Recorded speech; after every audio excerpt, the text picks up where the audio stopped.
تبلیغ کرنا، اللہ تعالیٰ آپ کے انسانوں میں کافی کام ناقص ہے ابھی تک، ہم اس میں نہیں کر بیٹھے، اب دوسروں کو وہاں سے کرنے کا ایک یعنی حقیقت میں وہ چیز اچھی ہے کہ انسان دعا کرے اللہ جو بھی ان لوگ میں گمراہ ہے ان کو ہدایت کا آسان راستہ کر دے اور ان کو ہدایت دلانے والے ان سے ملا دے، یہ چیز دعا کر سکتے ہیں۔ مگر پرٹیکولر ایک چیز کو لے کر بیٹھنا نہ، میں اس کو دعوت دے رہا ہوں، کیا معلوم وہ باہر سے کچھ اور کہتا ہے جبکہ اللہ کے نبی کہہ دیے جھوٹے ہوتے ہیں، تو جھوٹوں سے ڈیل کرنا بہت مشکل ہے، الا ماشاء اللہ۔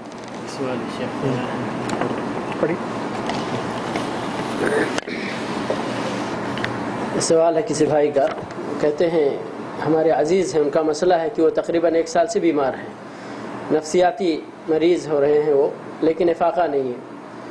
وہ کہتے ہیں کہ ہر وقت میرے ساتھ 2 آدمی چلتے رہتے ہیں، وہ آدمی مجھے مار دیں گے، مجھے ڈر لگتا ہے ان سے، ہمیشہ اندھیرے میں سوتے ہیں، روشنی میں کم سوتے ہیں، برائے مہربانی کوئی علاج یا عمل بتائیں، شکریہ۔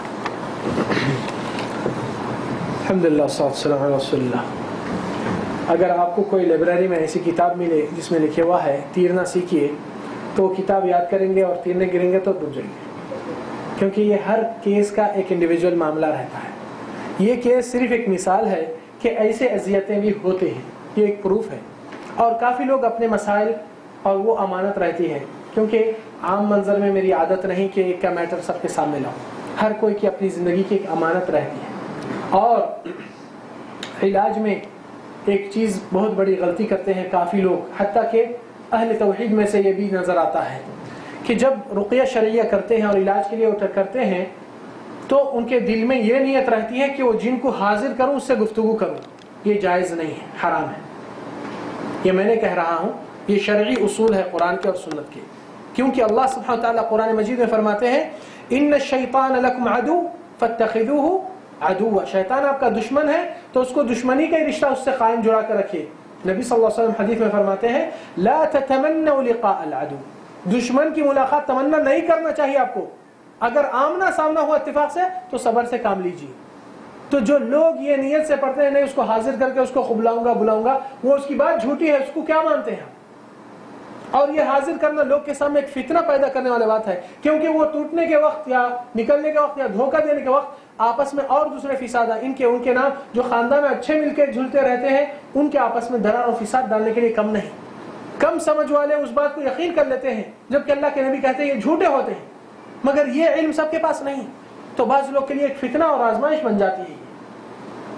تو ہم یہ دعا کو بھی کہتے ہیں کہ جب بھی علاج کے لیے رقیہ پڑھتے ہیں یا دعا پڑھتے ہیں، رقیہ کا معنی یعنی قرآن اور سنت کے دعائیں، رقیہ شرعیہ اس کو کہتے ہیں، کیونکہ نبی صلی اللہ علیہ وسلم فرمائے العلاج فی ثلاثہ، علاج اگر کہا جا سکتا ہے تو 3 چیز میں کامیاب ہے آپ صلی اللہ علیہ وسلم، الرقیہ یعنی قرآن اور سنت کے دعائیں پڑھ کے پھونکنے سے، وشربۃ عسل شہد میں، و حبۃ سودا میں ایک روایت ہے، اور ایک روایت میں والکی، پہلے کے زمانے میں چرکا دیتے تھے کچھ لوہے سے، مگر نبی صلی اللہ علیہ وسلم فرمائے وَأَنَا أَنْهَاكُمْ، میں منع کرتا ہوں یہ چرکا دینے سے۔ یہ عادت بعض قبائل میں موجود ہے، ابھی بھی سوڈان میں اور مختلف جگہوں پہ بھی دیکھا جا سکتا ہے یہ چیز۔ تو کہنے کا مقصد یہ ہے کہ یہ چیز جو آپ کو نظر آ رہی ہے، آپ کے ساتھ وہ آ رہے ہیں، اور ایک دم دل میں ایک ایسی خوف آ جاتی ہے کہ بس اب میری جان نکلنے والی ہے، مجھ سے کچھ ہو ہی نہیں سکتا، مجھے ایک دم خوف میں رکھا جاتا، تو سوال یہ ہے، آپ کو خیال یہی ڈالے جاتا ہے کہ آپ مرنے والے ہیں، آپ باہر نکلیں گے، آپ کی موت ہونے والی ہے، اس طریقے سے بٹھایا جاتا ہے۔ ایسے بہت کیسز آتے ہیں۔ سوال یہ ہے آپ کو یہ چیز کتنے مہینوں سے ہے؟ ہو سکتا 3 4 6 مہینے یا سال، یا کتنے 2 سال سے ہو رہے ہیں؟ 1 سال سے۔ 1 سال سے، تو 1 سال سے آپ کو موت کا خیال دیا جا رہا، آپ ابھی تک زندہ ہے ماشاءاللہ۔ اگر دشمن میں اتنی طاقت ہے مارنے کی، مارنے والا پہلے وقت میں مار کے ختم کر سکتا، مگر موت وہی دے گا جس نے آپ کو پیدا کیا، دوسرے نہیں دے سکتے۔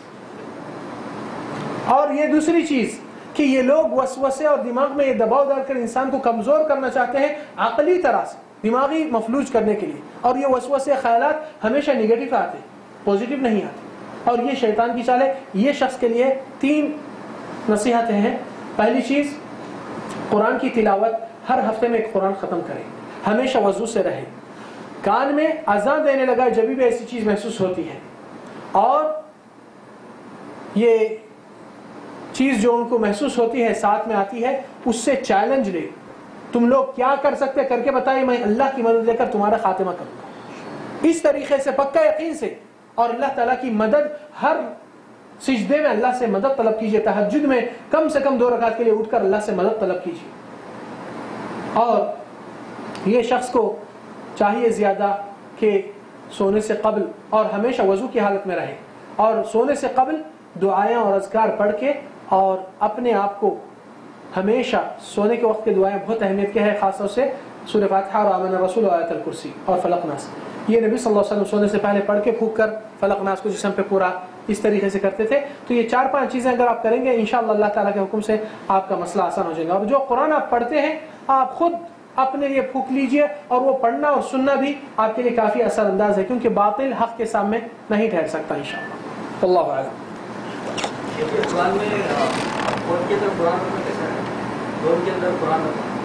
فون کے اندر اچھا, سوال یہ ہے کہ موبائل میں فون کو بعض لوگ ریکارڈ کر کے رکھ لیتے ہیں, تو کیا یہ جائز ہے یا نہیں؟ پہلی چیز, وسائل یعنی استعمال کرنے کے طریقے مقاصد سے تعلق رکھتے ہیں. کہ آپ قرآن کیوں رکھیں؟ اس کی جگہ گانا بھی آتا ہے, بعض لوگ گانے رکھتے ہیں, بعض لوگ موویز بھی رکھتے ہیں, بعض لوگ اس سے زیادہ بھی رکھتے ہیں. آپ کس مقصد سے رکھیں؟ آپ کی نیت یہی ہے کہ جب بھی مجھے ٹائم ملے اللہ کے کلام سے میں جڑوں, تو آپ کی نیت کے اوپر آپ کا مسئلہ آسان ہے. اگر کوئی قرآن پوری بھر کے رکھتا ہے, ایک غلط چیز بھی نہیں اس کے موبائل میں, مگر اس کی نیت یہ ہے کہ سب لوگ میرا موبائل دیکھے کہے کہ یہ قرآن والا ہے, تو وہیں عمل ضائع ہو جاتا ہے. تو حرج نہیں ہے کہ وسائل کے استعمال کرنے میں, جیسا کہ انسان یعنی ذریعہ جو چیز استعمال کرتا ہے مباح ذریعہ ہے, اور اس میں کوئی چیز غلط نہیں, اور اس کو اس طریقے سے نہیں استعمال کیا جائے کہ اپنی رنگ ٹیونز قرآن کی آیت رکھے, کہ کوئی فون کرنے والا آیت کو کٹ کر کے آپ فون اٹھائے, آیت کے احترام میں نہیں. اور بعض لوگ اپنی رنگ ٹیونز کے فون آتے ہی بعض آیتوں کی تلاوت چلتی ہے اور اچانک اس کو کٹ کیا جاتا. قرآن کی آیتیں نہیں رکھنا چاہیے. اور نعت, بعض لوگ کچھ ترانے جس میں میوزک بھی رہتی ہے وہ بھی جائز نہیں, چاہے اسلامک ترانہ کے نام کیوں نہ دیا جائے, مگر جب تک اس میں باجے کی آواز اور ایسی چیز ہے. رسول اللہ صلی اللہ علیہ وسلم فرماتے ہیں, اور قرآن مجید میں بھی یہ آیت ہے کہ اللہ تعالیٰ شیطان سے چیلنج لے کر کہتے ہیں وَاسْتَفْزِزْ مَنْ اسْتَطَعْتَ مِنْهُمْ بِصَوْتِكَ, اے شیطان تو جتنوں کو گمراہ کرنے کے لیے تیرے طرف کھینچنا چاہتا ہے تو اپنی پوری زور لگا دے اپنی آواز سے, یعنی کہ گانوں سے. تفسیر میں ہے بِصَوْتِكَ, اس کا آواز گانا ہے اور میوزک ہے. حتیٰ کہ رسول اللہ صلی اللہ علیہ وسلم جب ایک راستے سے جا رہے تھے, ایک شہنائی کی آواز آ رہی تھی, تو رسول اللہ صلی اللہ علیہ وسلم اپنے 2 انگلیاں اپنے کان میں رکھ کر راستہ ہی بدل دیے. مگر تعجب ہے کہ آپ کے رسول راستہ بدل کے انگلیاں ڈال کر چلے جاتے ہیں, آپ انگلیاں کھول کر اسی راستے پہ جاتے ہیں. آپ نبی کی اتباع سے باہر ہو چکے ہیں, اللہ معاف کرے. تو قرآن کو استعمال کیا جائے مگر احترام کے ساتھ اور اس مقصد کے لیے, انشاءاللہ کوئی حرج نہیں ہے. اللہ اعلم. صاحب جو گھر پہ کیسٹ ڈالتے ہیں, جی یہ جو شرعی جو رقیہ شرعی قرآن کی, صرف قرآن نہیں, کسی کا خاص اچھا. کیسٹ ملتے ہیں, ہاں, اس سے بھی فائدہ؟ دیکھیے عقیدہ اللہ کے کلام سے ہونا چاہیے اور اللہ تعالیٰ کی ذات سے, کہ اللہ کا کلام بھی اللہ کی صفت ہے. اور اس میں ایک بہت اہم نقطہ ہے جو زیادہ دوست اور بھائیاں غور نہیں کرتے. انسان جب بیمار تکلیف میں ہوتا ہے تو دواخانے کو پہنچتا ہے, ڈاکٹر سے مشورہ کرتا ہے, ڈاکٹر کچھ سمٹمز پوچھتے ہیں, کچھ ٹیسٹ لکھتے ہیں, ایگزامن کر کے آپ رپورٹ لاتے ہیں, ڈاکٹر دیکھ کر کہتا ہے اس کے لیے آپریشن کی ضرورت ہے, اس کے لیے کورس ہے, اس کے لیے اینٹی بایوٹک ہے, اس کے لیے پرہیز ہے. پھر آپ وہ دوا جا کر خریدتے ہیں, اس لیے نہیں خریدتے ہیں کہ وہ کوئی لذیذ اور ذائقہ اچھا ہے دوا کا, نہیں, کیونکہ آپ تکلیف سے نجات اور شفا کو پہنچنا چاہ رہے ہیں, تکلیف سے چھٹکارا پانا چاہ رہے ہیں.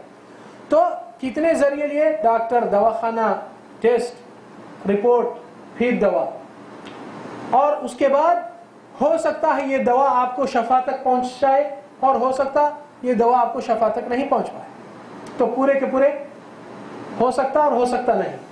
مگر قرآن میں اللہ تعالیٰ جو فرمایا ہے وَنُنَزِّلْ مِنَ الْقُرْآنِ مَا هُوَ, ہم قرآن میں وہ چیز نازل کر چکے ہیں جو کہ آپ کے لیے, اللہ کیوں نہیں کہا دوا ہے, کیونکہ دوا کبھی پہنچاتی کبھی نہیں پہنچاتی, مگر آپ کو جو ٹارگٹ ہے یہ 5 چیزوں سے شفا ہے. اللہ تعالیٰ کہہ رہے ہیں ہم قرآن میں آپ کو نازل ڈائریکٹ دے رہے ہیں, آپ کو اتنی کنتھے کی ضرورت نہیں. مگر یقین اور تصدیق کا دل, انشاءاللہ کل کا درس ایک یقین کے اوپر ہے جو اس کا تعلق اسی سے بھی ریلیٹڈ ہے انشاءاللہ. کدھر ہے شیخ؟